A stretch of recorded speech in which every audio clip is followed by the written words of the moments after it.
Saudara dosen Ilmu Komunikasi Universitas Malikus Saleh Aceh Utara, Kamarudin Hasan, menilai sejauh ini TVRI Aceh telah berkomitmen memberikan tayangan informatif dan edukatif. Di usia yang ke-30 tahun ini, LPP TVRI Aceh diharapkan dapat memperkaya tayangan tentang kearifan lokal untuk mengedukasi dan meningkatkan kecintaan masyarakat terhadap adat dan budaya Aceh. Lembaga Penyiaran Publik atau LPP TVRI Aceh pada 18 Februari tahun 2023 telah berusia 30 tahun. Di usianya yang telah memasuki 3 dekade itu, LPP TVRI Aceh diharapkan dapat menambah tayangan tentang kearifan lokal untuk meningkatkan kecintaan masyarakat terhadap adat dan budaya Aceh.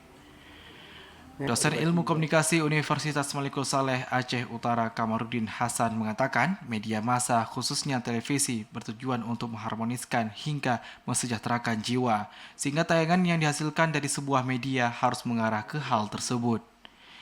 LPP TVRI Aceh diharapkan dapat menampilkan tayangan khusus tentang potensi kearifan lokal yang ada di Provinsi Aceh, serta harus dibedakan dengan TVRI yang ada di daerah lain di Indonesia.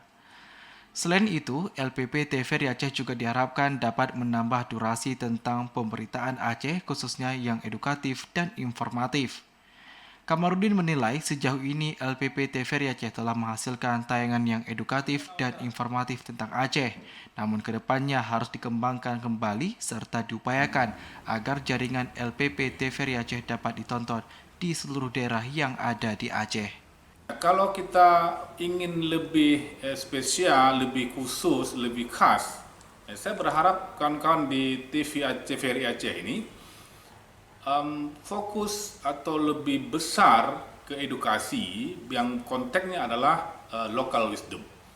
Jadi menayangkan semua potensi lokal ini yang luar biasa di Aceh, nah ini yang harus dibedakan dengan TVRI daerah lain ya. Bahkan secara nasional, kalau kearifan lokal di Aceh ini diangkat dengan baik, saya yakin ya itu informasi ini baik edukasinya ataupun informasinya, bahkan berkaitan dengan entertainnya yang bermanfaat tentu saja akan di-hire juga oleh kawan-kawan TVRI pusat. Saya kira ini harus dibenahi. Poin ketiga, kalau saya lihat timingnya ya, waktu ya, kalau bisa untuk informasi berkaitan dengan Aceh ini, TVRI Aceh ini harus memperbanyak atau mungkin ada lebih-lebih lah dengan TVRI pusat, konten-konten Aceh ini harus lebih besar atau lebih banyak. LPP TVRI Aceh merupakan media konvensional juga diharapkan mampu mengikuti perkembangan zaman di tengah gempuran media baru seperti YouTube, Facebook, Instagram, dan berbagai platform media sosial lainnya, namun tetap menjunjung tinggi tentang kode etik penyiaran maupun jurnalistik. Dari Aceh Utara, Fajar Sidik, TVRI melaporkan.